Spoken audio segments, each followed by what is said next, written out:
माता जी प्रणाम। खुश रहो बेटा।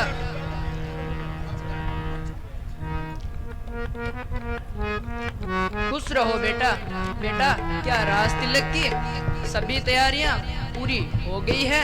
अब तो तुम भी जाओ, स्नान आदि करके तैयार हो जाओ और भोजन कर लो। आज मैंने तुम्हारे पसंद का भोजन बनवाया है और अपने हाथों से खिलवाऊंगी। आखिर मैं भी एक राजा की माँ बनने जा रही हूँ। माताजी मुझे पिताजी ने दे दिया राज अब तो वन का, जो मुझको सब विधि सुंदर है, जिसमें फल है इस जीवन का।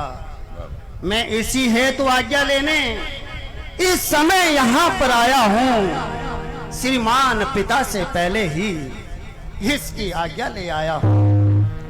क्या यह तुम क्या कह रहे हो बेटा? यह तुम क्या कहते हो? किस कारणों तुम जाओगे? यह सुकुमार शरीर तुम्हारा तुम में कैसे कष्ट उठाओगे? सब काम तुम्हारे वत्सदा सब खोई लगते प्यारे थे, फिर अवधेश्वर महाराज के तुम तो आंखों के तारे थे। हे वत्स सूर्य कुल के वन में किसने आग लगाई है? सबको दुख देने वाली ये भारी अपकीर्ति कमाई है। हे माता, जो हुआ है इसमें किसी का कोई दोष नहीं है। यह तो विधाता का लिखा हुआ लेख है, जिसे कोई टाल नहीं सकता। माता कैकेयी ने अपने दो वरदानों को पूरा करने के लिए भाई भरत को राज तिलक और मुझे 14 वर्ष का वनवास दिलाया है। पिताजी से तो आज्ञा ले ली है, अब आप भी आज्ञा दीजिए। किस तरह पुत्री कौशल्या अपने को धीर बंधाएगी? प्रिय वत्स कुमार लाडले लाल अब कहकर इसे बुलाएगी। हे माता, जो होना है वह तो होगा ही, इसलिए आप अपने इस बेटे को खुशी खुशी से 14 वर्ष का वनवास काटने का आशीर्वाद प्रदान कीजिए। बेटा यह मैं कैसे कह सकती हूँ? आखिर मैं भी एक माँ जो हूँ। बांदी जाओ और सीता को बुला के लाओ। जी आज्ञा।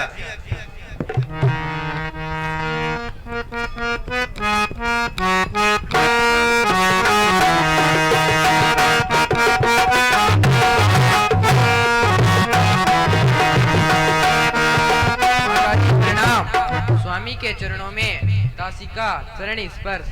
कहिए माताजी, कैसे याद किया? बेटी क्या बताऊं और कैसे सुनाऊं? ऐसा कठोर हृदय मैं कहां से लाऊं? दम घुटता जाता है पर मुंह नहीं खोल सकती मैं। ताला डाला है लज्जा ने पर वसू बोल नहीं सकती। हे स्वामी, आज माताजी इतनी अधीर क्यों है? यदि मुझसे कोई भूल हो गई हो तो मैं क्षमा चाहती हूँ। नहीं प्रिय, तुम पर तो सदा इनकी कृपा ही रही है। बात तो केवल इतनी ही है कि मैं पिताजी की आज्ञा से 14 वर्षों के लिए वन को जा रहा हूँ और सबने तो आज्ञा दे दी है, और केवल मैं तुमसे ही पूछना चाहता हूँ। हे प्राणनाथ मम कुटिल प्राण, कैसे ये दुख उठाएंगे? मुझको तो लगता है कि ये देह छोड़ कर जाएंगे। इसलिए निवेदन है इतना, या तो घर पर ही नाथ रहे, यदि वन को जाना ही हो तो ये प्राण आपके साथ रहे। इसलिए है स्वामी कहती हूँ, चरणों के साथ रहूंगी मैं। यदि आप बबूती रमाएंगे तो स्वामी भस्म लूंगी मैं। चलने को तो चल सकती हो, पर वन तुम्हारे योग्य नहीं। हे राज भवन की राजवधू, पथ कठिन तुम्हारे योग्य नहीं।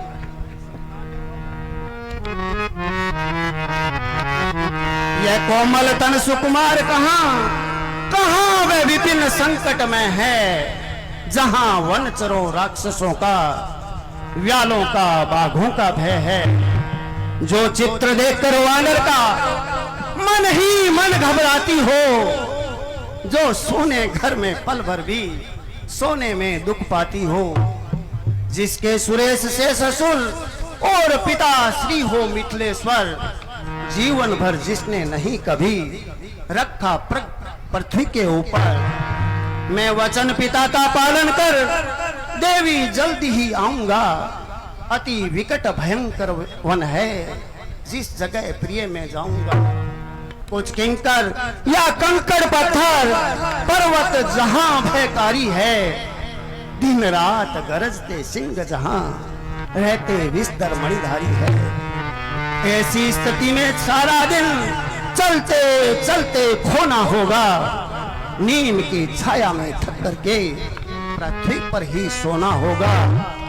हे सीते, उस दुखद घने वन में तुमसे होगा प्रवेश नहीं, इसलिए रहो घर पर ही, इसमें कुछ भी तो कलेश नहीं। मैं जान रहा हूं पति वियोग तुम नहीं प्रिय सह सकती हो, पर अपनी आत्मा को बल दो, बल होगा तो रह सकती हो। सीते सीते क्यों रोती हो, क्या रखा इन वेदनाओं में है। दुख सुख है एक समान उन्हें, बल जिनकी आत्माओं में है। जब दर्शन सुख में का होगा, तब कानन संकट में कैसा। सिंगनी सिंह के साथ रहे तो उसको डरिया भय कैसा। क्या कहा जानकी कोमल है, जो नहीं गमन के लायक है। जानकी नाथ क्या कठोर, जो उनका तन वन लायक है। सत्य ही सीते यह नीति है उदार, किंतु तुम्हारे गमन में है कुछ और विचार। मैं कैसे ले चल सकता हूं जब हूं आज्ञा के बंधन में। मंजली मां ने नहीं कहा सीता भी जाएगी वन में। यदि तुम्हें साथ ले जाता हूं तो बात आन की आती है। मां कह देगी वनवास कहां, जब साथ जान की जाती है। कह चुकी बड़ी माता मुझसे, वे योगी तो तुम योगिन हो। दे चुकी मुझे भी आज्ञा, बोली तुम वनवासिन हो। आप इधर आज्ञा पाल रहे, मैं उधर आज्ञा पालूंगी। आप अपना धर्म संभालेंगे, मैं अपना धर्म संभालूंगी। दासी है प्रभु की अर्धांगिनी, छाया की भांति साथ में रहे। मेरे जीवन की डोरी तो प्राणेश्वर बस इसी हाथ में रहे। तुम्हारा कथन तो वास्तव में ही सही है। अच्छा तो प्रिय, मैं तुमसे सहमत हूँ। माताजी, अब आप हमें आज्ञा व आशीर्वाद प्रदान कीजिए।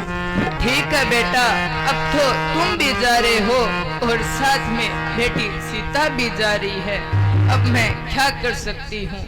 वन में रक्षक हो सदा, वन देवी वन राय।